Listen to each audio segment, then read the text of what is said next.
All right, we're live. Hello, everyone. Today is Good Friday.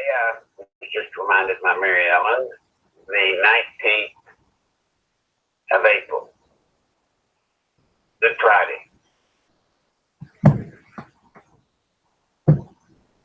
What's the news today? The news today is the news as it was yesterday. People that are in favor of President Trump believe that the Mueller report was a positive, cleaned the scale, got rid of it. The people that hate Trump believe that it was all a setup and a fixed deal by Attorney General William Barr. As a matter of fact, one of the presidential candidates, Swalwell, congressman, I think, from California, is calling for him to resign. You see where we're at? You can't do anything. There's nothing going on, nothing going forward, because both sides are so dug in. Today, I hear, this will get your attention, the head of the Senate, Mitch McConnell, is introducing a bill to make it a national law for purchasing cigarettes. You have to be 21. 7 states already have that law. They're going to put it to get all over the country. Now, guys, I got to tell you, of all the things that are going on in this country, of all the roads, of all the dangers with our infrastructure, if all Mitch McConnell can do, in the interest of trying to do something positive so they can have something to run on, is increase the age of smoking, legally being able to purchase cigarettes, that ain't much. That is not much. Now, back to the Trump, Mueller, Barr, Nadler shift ordeal. As most of you probably heard, Nancy Pelosi has said they're not going to go for impeachment, which in political speak means they're going for impeachment. I assure you, it's one of those little Nicholisms that you can hopefully, it's my opinion, that you should be able to put it in the bank. As we get closer to the campaign, they will bring impeachment charges against President Trump. If I were guessing, I would bet that they're going to wait until they get a better defined field of candidates running for the office of president in their primary. It's my understanding that Joe Biden is going to enter the race next Wednesday. Now, when that happens, that will be the beginning of the internal war within the Democratic Party. You see, you have the AOCs and the young bunch that are working hard to take over the Democratic Party and to be in charge of the country. And then here comes Joe Biden. Joe Biden represents the very liberal wing of the Democratic Party. But he's not young, he's old. So who do you think is going to end up heading the pack? Now, the guy heading the pack right now is Bernie Sanders. So apparently age isn't a big deal. It's just how much you believe in socialism and how much you will tout openly about socialism. That seems to be the dividing line. I do not believe Joe Biden, being the seasoned politician he is going to jump on the train of announcing himself as a democratic socialist. I don't see that. Now, don't be confused. don't be deceived, is better words. Don't be deceived. The type of programs that Biden will use in his campaign lead to socialism, just like the AOC crowd. The difference being he would just not call it democratic socialism. I don't know how that's going to fare. You see, I don't know anymore the strength of the millennial element in the Democratic Party right now. I know it's growing. I know it's significant. I know it scares the living bejesus out of Pelosi, but I still don't know their absolute strength. This we'll find out pretty soon. So when Biden gets in, I think a lot of things towards the campaign on the Democratic side are going to come out and be clear. Do I think Joe Biden can be the Democratic nominee for president in 2020? To be honest, folks, in my opinion, and this is not a very thought out opinion, it's more of a at first glance opinion, the answer is no. I think Joe Biden's day is coming on. Coming on. You can't say it's because of his age, because Bernie Sanders is as old, if not older. It's not that. It's just Joe Biden represents the old liberal Democratic Party. And I don't know how many of those are left over there. Progressives have engulfed and taken over the party, as it seems. We'll find out. But the good news about Biden getting in the race next week, if he does, it will give us some idea for the first time of the true strength of the millennial movement within the party. We'll just find out. It may be that there's no room for Joe Biden in the Democratic Party. Maybe. How do we find out, Larry? We find out by the way it will start polling out. If in the polls he should get a bump early on and look good. But when things start to stabilize, see how he's running. Look at the attention given to him by the media. You'll know whether he's got a leg up or a chance at all of winning that thing fairly swiftly. And based off what happens to him, you and I, all of us, will know better. We will better know our enemy. We'll better know who they are now. It'll be interesting. It'll be interesting to see what the media does with him when they have allowed discussion of his sniffing and pawing. Like I say, it's probably been his time long ago, and it's not there now. But let's see.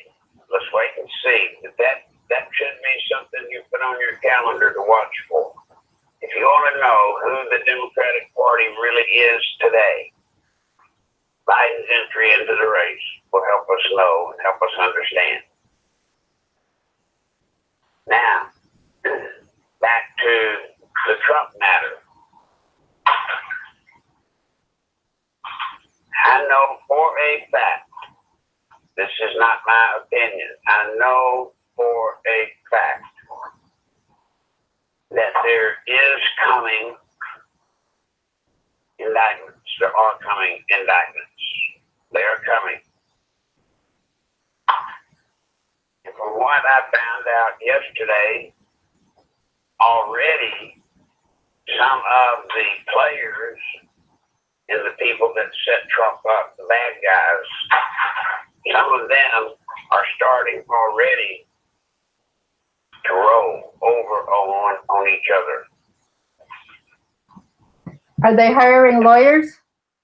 That I'm not sure of. What I do know that there have been 6 proffers offered in the interest of immunity. Now that's really weird because you don't usually get a proffer, which is an offer, a contract, an agreement in legal terms. You don't usually get that until a case has been filed. Most of the time on up until the case is developed and it looks like it's going to lose or this, that, or the other. But in this case, 6 people have already offered for immunity to roll over on some of their compatriots. Hell is coming. James Comey, Clapper, Brennan, Strzok, McKay. It's coming.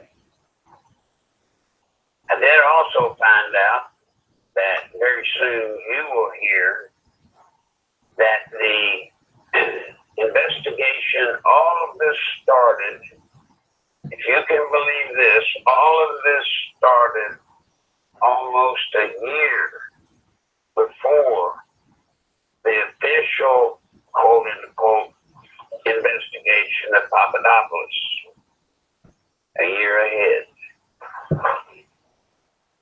It was ordered and coordinated, I now know, through, guess where? Obama's office. Obama himself. He had to sign off at that moment in time. He was the one that had to sign off for all of these high-level players to go through with this coup attempt, this dirty deed. Wasn't a coup attempt at the time. It was basically to trick the election so Hillary would win, to guarantee her victory. That was what it was supposed to be. And it was supposed to be easy. But they had it all set up. That's why they wanted Trump to win. See, now it's all going to make sense. They wanted Trump to win the Republican primary. That's why the media took all the oxygen out of any other candidate's face. They couldn't get media time during the Republican primary. It was Trump all the time. Because they had this plan, and they knew that if he became the candidate, that they could easily knock him out of the box. He would be the easiest one to beat. Could have very well happened. Could have very well happened. If you know now, knowing now what we do, you can better understand why there was so many people were absolutely positively guaranteed convinced Hillary was going to win. Now we know. They didn't know. They knew she was going to win. Because they knew as soon as they could get Trump to win the primary, they had a smear campaign that would knock almost anybody out of being able to win anything, much less the presidency of the United States. One of the reasons Hillary's in the penalty box with the Democratic Party, all she had to be, all Hillary had to be to win in 2016, all she had to be was a mediocre candidate. She didn't have to be Bill Clinton. She didn't have to be a Barack Obama. She didn't have to even be a great candidate. She didn't have to. All she had to do was just be okay. But thanks to all of you, and to some part me and Mary Ellen and those with us, the truth kept filtering out about who Hillary really was, who she really is.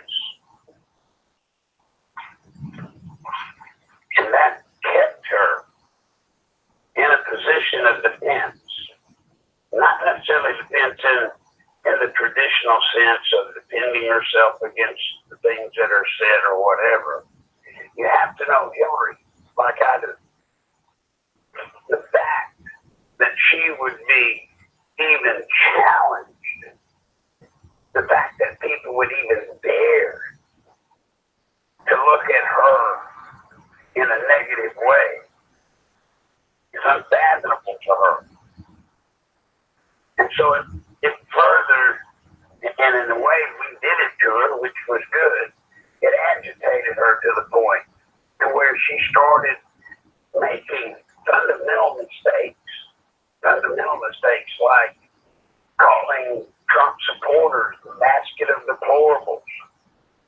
You don't do that. Anybody in their right mind, why on earth would you go out and call any segment of American society deplorable? Especially when the guy's sitting there bringing 10 and 20,000 people to his rallies. But she did. Her arrogance really came through to meet her. And thanks to Hillary's arrogance, thanks to God, Hillary lost. For if Hillary had won,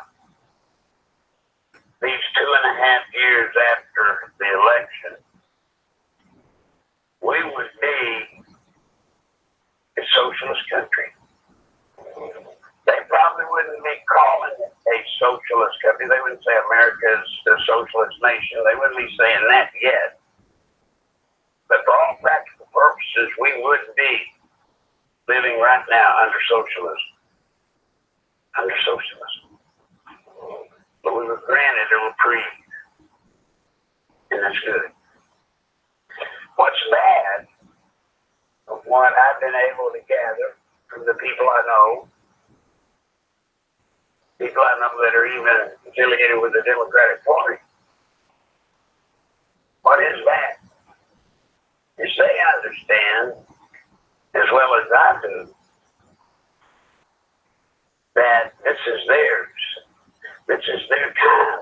And if they miss it in 2020, they will be set back 20, 30 years.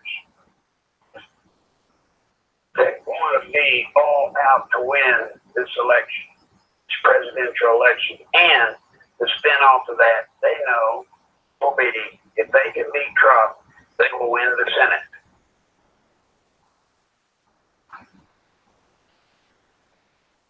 They believe that as much as I believe that we have to elect Trump to save the nation. Larry, can Yes. I jump in with something? The Democratic Party in Florida is so well organized and trying to get, they're getting so many people to register to vote. And Governor Abbott in Texas has called for the Republicans to help them register 1 million new Republicans. The amount of effort that the Democrats, they have for so long had such an organized machine. I'm really worried that the lack of organization, the lack of structure, the lack of involvement and being fired up to do something among the Republicans is really going to hurt us. Yeah, Ellen, you're probably right. There's nothing you and I can do about it. There's nothing we can do about it. Well, there is something we do about it. That's what we're doing right now. We are letting folks know. We are reminding people that the Democrats are very, very organized. And we can't sit back and not participate in the process and not get more involved in the process and think that we're going to win just because of our belief system. Yes. What I meant, Mary Ellen, is there is nothing I can do, or you, or any of us here, to get hold of the RNC and say, guys, you need to gear up. get more organized. You need to do a comparative job to that of the Democrats in registering voters, etc. That's what I was talking about. We have no control over that. We can't control that. What we can control is where our battle is in this war of 2020. Our battle is within the base of the party. Within the base of the party. And actually it's broader than the base of the party, within the base of Trump. The Republican Party today, folks, does not have a base. The quote-unquote Republican Party, it doesn't have a base. The only thing it has that can be considered to be a base is President Trump's base. And it's a solid base, and it's a big base. And it is enough to carry through the election, subject to things going okay. But I've never seen a campaign, I've never seen a political race at the presidential level that everything goes okay. It's going to have its turns, bobs, and weaves. Okay, here's something that I took a class to learn how to register people to vote. You had, in Maryland, you have to be certified to be able to do that. I can get the grocery store's permission to set up a card table outside the store and offer registration, but then I can't say we're only registering Republicans. I have to take whatever they choose to be. I did that through the Republican Women's Committee. Anybody could call their Republican Party office and say, how can I participate in registering new voters? You can call your Board of Elections and do that. There are things that we each can do if we will step up and make an effort. And age does not limit your ability to participate and really make a difference. Well, can I say something to that? Don't get mad. I wouldn't waste my time. I wouldn't waste my time. Why? This election is not going to be won by going out and getting people registered to vote. Republican, it's not going to happen. Trump's not going to happen. You know why, Mary Ellen? You know, just not thinking about it. This country is so wired to where people are either for Trump or they hate him. You can't walk down the street where you're at. Take the Nichols test, the acid test, right? How many times have I told you about that, Bill? And just get out of your house, walk in a mall. Start down one end, go the other. And just ask people the simple question. Are you for or against Trump? Unlike any other time that I know of, the number of people that say, I don't know, will almost be non-existent. Non-existent. And for us to go and solicit people to register to vote, what the Democrats are doing is a hell of a lot more underhanded than that. In Florida, they're working to make criminals be able to vote in prison. In Florida, they're working to get it to where illegals get to vote. They're going to rig this thing with the voting. That's why any state that is trying to pass voter ID, that's where we need to be supporting those people. Because that's got to happen. Is there any state that's actually trying to pass it? I just know of people who are giving it up. I don't know. I just don't know, honey. I don't know. That's not where I have been. That's not been my focus. Yeah. My focus has been so that y'all understand, and it has been well received in places that we needed to be well received, big time. We have one job on planet Earth during this campaign. One. And that is to make sure that every time you see a person that says yes to Trump, we make sure they understand that if they don't vote, they're voting for socialism. We're that close to being a socialist country.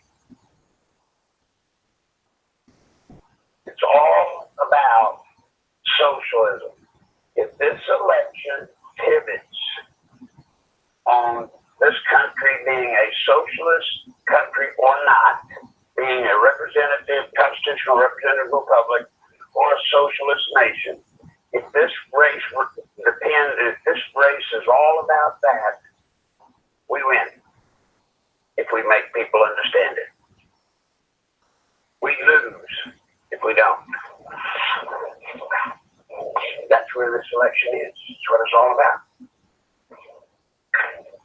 And I'm sorry, you're right in 99.9% of campaigns. Exactly what you went and took a class to do is exactly right. And not in this election. Not now. This election is all about, do you want this nation to be a socialist country? You want it to be. And if you answer no, I don't want it to be a socialist country, then you're obligated, you're obliged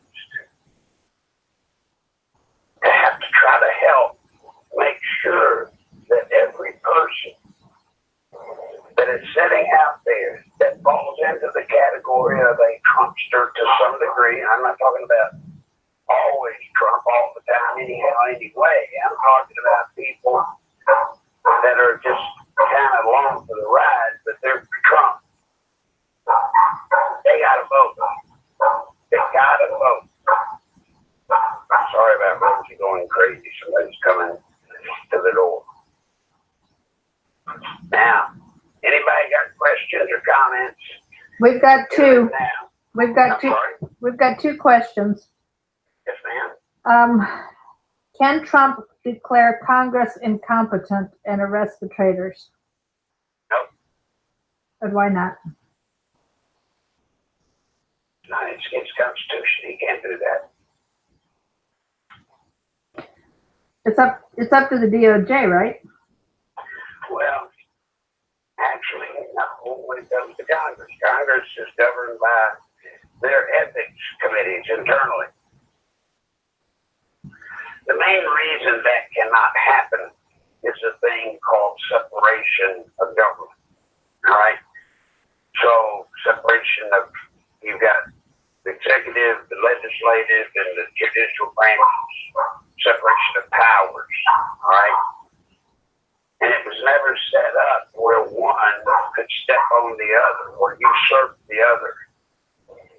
Now, unfortunately, as it comes to the judicial branch, they are usurping the legislative branch almost daily. Almost daily. They're making laws. Or they're shutting down newly authorized laws from Congress or the president. But the short answer to that question is no, due to separation of powers. The president does not have that power.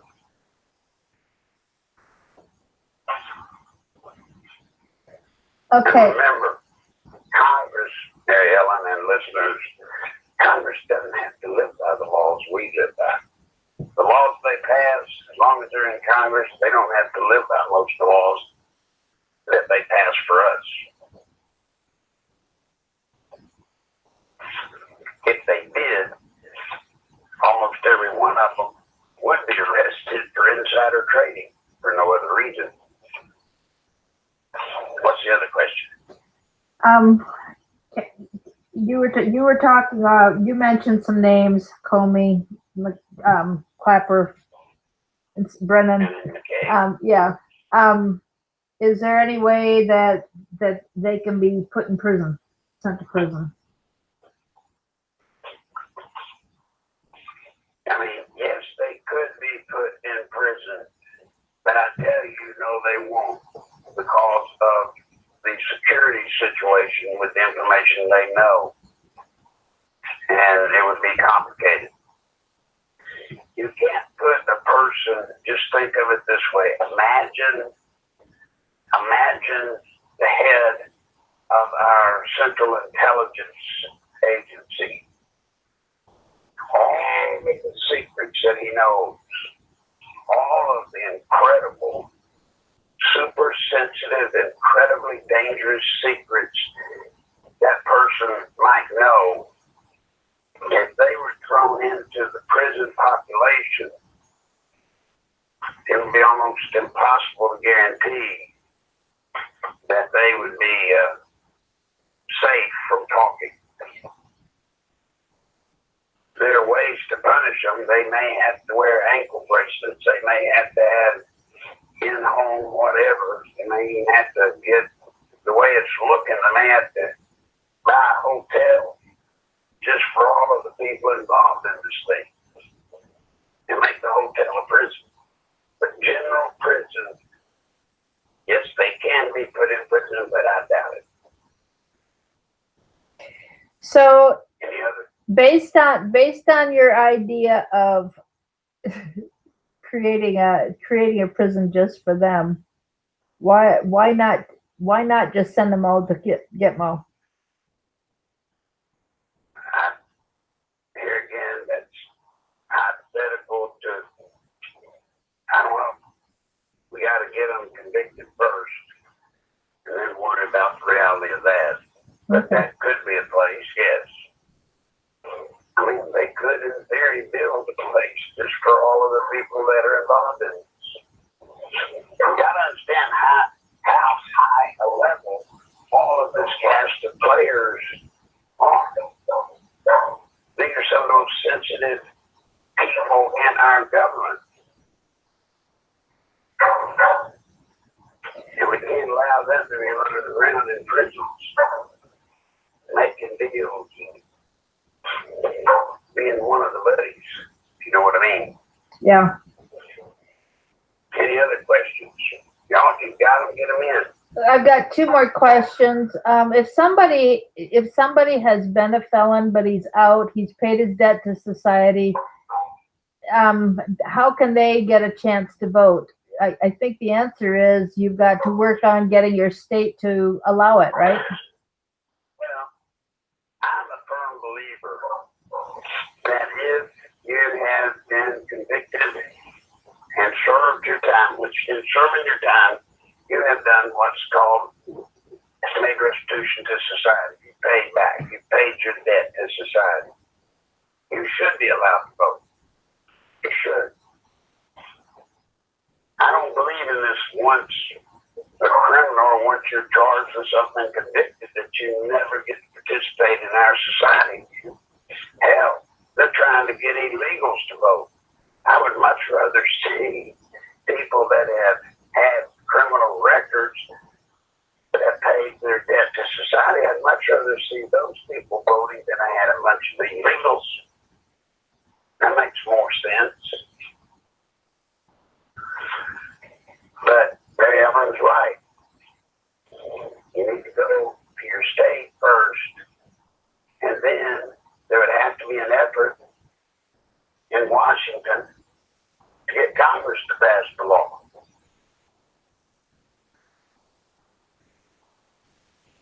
And the way that would go, I assure you, is if they canvass and find out that most people that would be allowed to vote, if they might most probably vote Republican, then they'll fix the Democrats, fix it where it'll never happen. And if the Democrats fix it to where they can vote, you can bet they have canvassed the market and found out that the majority would be Democrats. Okay, now that we're all sitting here very frustrated at what's going on, what can we do? Is there anything we can do yet? Well, you can take the first step that nobody seems to want to take. We have a task in front of us.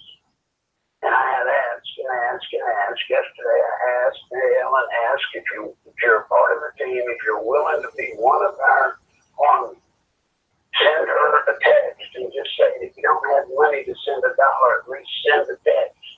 One person send a text. One. We got to know if you're with us. There will be things to do. I have told you what those things will be. I have told you how hard it will be. It will not be hard. Basically, make 10 phone calls a day, less than 2 minutes each, reading a script. And you'll do that for 2 weeks, roughly. Now, we're not going to do it once, we'll do it several times, but that's what each program will be. But we need people to sign up and say you're in, no joke. Don't just be listening to this program. We need you to declare if you're in and mean it. We need you to send $1, just $1, so we know that if you at least send $1, the likelihood is you will make the calls when it's time. The other thing you can do right now is buy a t-shirt that says Never Socialism on it, start wearing it, and engage with people when they notice your shirt and talk to them about the fact that if they vote for a Democrat, they are asking for socialism. And if they don't vote, they have given their vote to bringing in socialism. Yes, talk to them for a minute, Mary Ellen. Okay. So, I mean, we're not ready to make phone calls yet. Larry will tell us when that time comes. But right now, we need to be talking to people about the fact that the Democrats want socialism. They are going to say they don't, just like Pelosi is right now saying we're not going to impeach Trump. But remember, when the Democrats say something, they say the opposite of what they mean. So they will impeach Trump, and they are going to not impeach him off what they've got going right now, but they will find something and say, oh, this came up, and so now we have to impeach. They will twist it.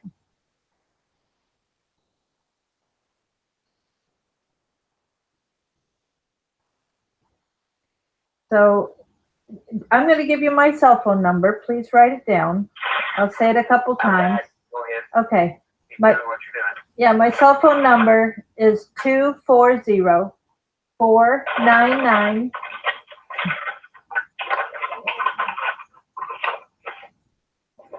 I'll start it. Out, Mary Ellen. No, I just stopped talking when you were getting your ice because they can't hear me. So I'm putting on something on my throat. That's yeah, why. yeah, you need to. I get it. So my cell phone number is 240-499-6729. Send a text first. I know there are people who are very limited financially. The bumper sticker is $5. If you have a place to put a bumper sticker and can't afford $5, then text me 240-499-6729. You can put the bumper sticker on your mailbox. You can put it on your front door. You can stick it up, pin it to a t-shirt. But you can talk to people. Talk to your neighbor. Even those of us, even when people live alone, you certainly talk to somebody or see somebody every once in a while. So be talking about it. Here's somebody is saying that Barr left the door open for the impeachment. I think it was Mueller, not Barr, right? Right. It was Mueller. Well, indirectly you could say Barr, because Barr did have the right to not show that report to anybody. He did have that right. He could do a summary, and that's it. But he put it all out there to help situation. Sounds like he put. Mueller is his team. Never doubt. That was that his team that worked. Sounds like Bart grabbed the gas can instead of the hose. Yeah. Look, for there to be obstruction of justice, I mean, we can go through so many things, but here's just another one. For there to have been obstruction of justice, there has to have been a crime. There has to have been a crime that you obstructed somebody from investigating. Do you get it? Wasn't Mueller was tasked with proving collusion only, right? Right. Mm-hmm. He had a charter. That was what it was for. That was what his charter was about. So what does obstruction have to do with anything if there's no collusion? Well, I heard one person on television. I cannot tell you who it was, but they hit a home run when they said what they did. Here's something nobody's thinking about, but you will very soon, because I have made sure that the people that need to know. The question is a real question, not just a political question, a real judicial question is, when did Mueller figure out that there was no collusion? When did he know it? Did it take him all of the 2.5 years until he wrote this report, until he finally figured it out? Can anybody believe that? Mm-hmm. Not me. He knew probably a year to a year and a half ago, based off of his report. Now, this is from looking at his report. He knew at least a year, maybe a year and a half ago, that there's no collusion. So then the question after that becomes, well, if he knew there was no collusion, what did he devote this last year or year and a half to doing at the expense of the American taxpayer? Think about that. What did it cost us? Figuring that was at least half or maybe a little more than half of the whole time. If the whole thing cost $30 million today, does that make sense? That he knew it $15 million ago. About collusion now. $15 million ago he knew about collusion. What was the last year, a year and a half, about? I'll tell you. That was the witch hunt. They knew there was no collusion. They spent a year and a half trying to find something, anything that they could pin on President Trump. Anything. That's why they interviewed. The best they came up with was simply to say they couldn't prove he was innocent. Think about it. They don't have something that you don't know about yet. You're going to hear a lot about it in the days to come. I will see to that, and in some cases already have.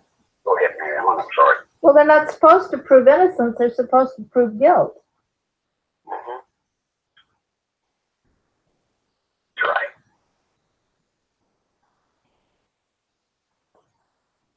He was never, that's where Barr, which I disagree with, but I understand what he did.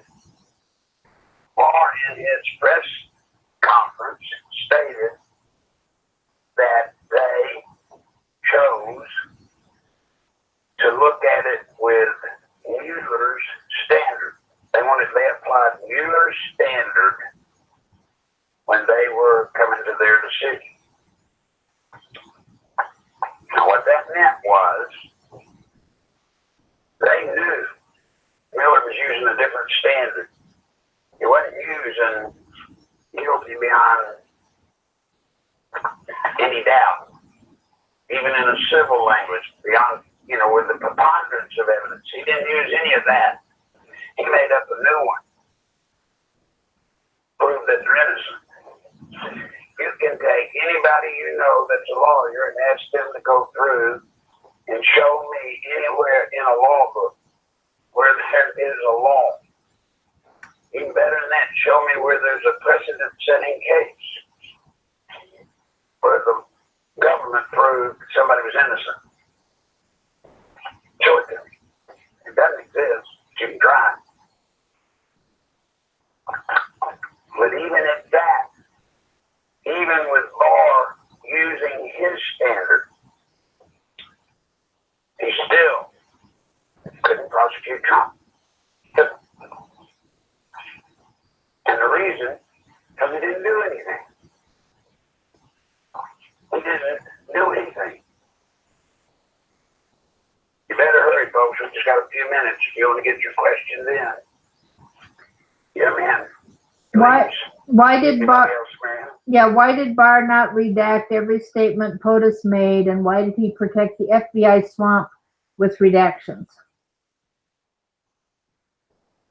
All right. Number one, in a decision I agree with, he made it very clear that he was going to be as open as could possibly be. There needed to be no room for them to say something was hidden. I agree with that. Now that meant some of that stuff in there was just salacious, shouldn't have been there. It's like a storybook thing, not a legal document. But he didn't protect the FBI either. Where he did redact relative to the FBI was when it would have caused them to open up that part of the text, would have revealed either sources or methods. He clearly marked it and told why. Some of the things that are redacted were under other investigations and therefore could not be made public.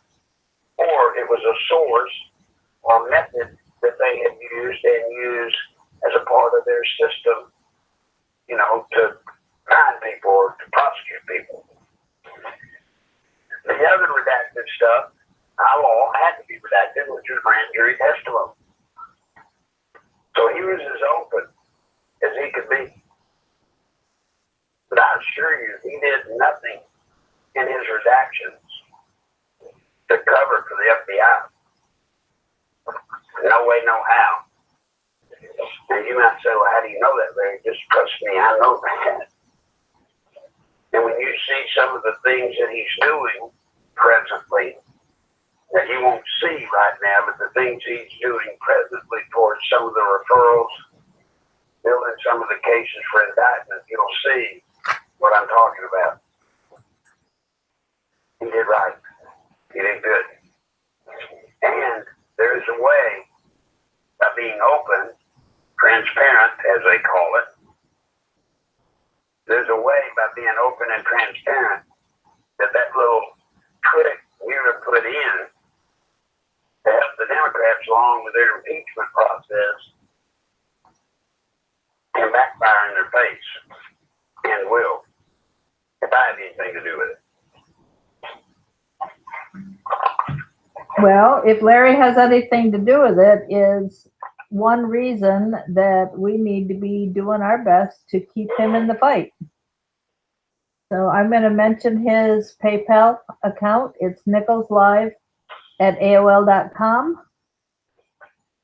And if you can't remember that, then just do nicholslive.com and the link will be on the website.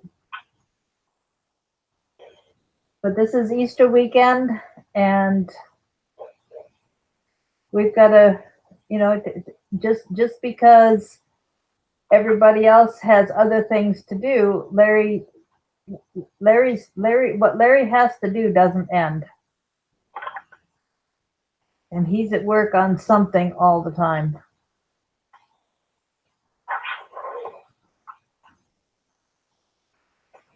So, you can help.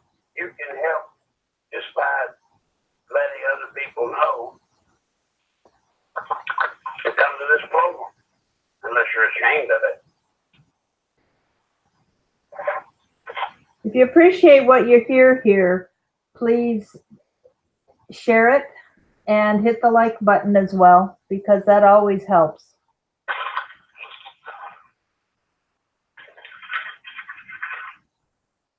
Have we got anybody in the chat room here? Yeah, there's 29 people in the chat room, and somebody had told me the other day they're convinced that Bar is going to do the right thing. Somebody here in the chat is suggesting that Bar's in the swamp,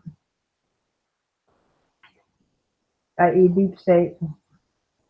Well, as I have told y'all, we're going to find that out pretty soon. There's no reason for me, or any of you even, let's don't speculate on it. Let's let his actions and deeds tell us for real where he's at, please. He has referrals basically on his desk right now. What he does with those will tell us whether he's just another deep stater or whether he's somebody that's actually going to do right. Now, do not be deceived. He comes from the deep state. He was Attorney General once before for Bush, Daddy Bush. But he, like anybody else, has the right to change. Let's see if he has. Let's see if he has. Let's don't decide. Let's don't prejudge. Let's give him a chance. We'll know very, very soon. I'll know very, very soon. And I'll tell you as soon as I know whether he's the real deal or not. Any other questions? Nope, that's it. Folks, it's Good Friday. Easter's coming. I want you all to have a happy Easter. I want you all to remember what we celebrate Easter for. This is God's world, not ours. This is our time that He gives it to us. So I wish you all a very happy Easter. And we will get together again Monday. But until then, I sure wish you would show us, show me, show Mary Ellen, that you're with us, please. Mary Ellen, anything from you in closing? Larry's PayPal again is nicholslive@aol.com, or the website has a link, nicholslive.com.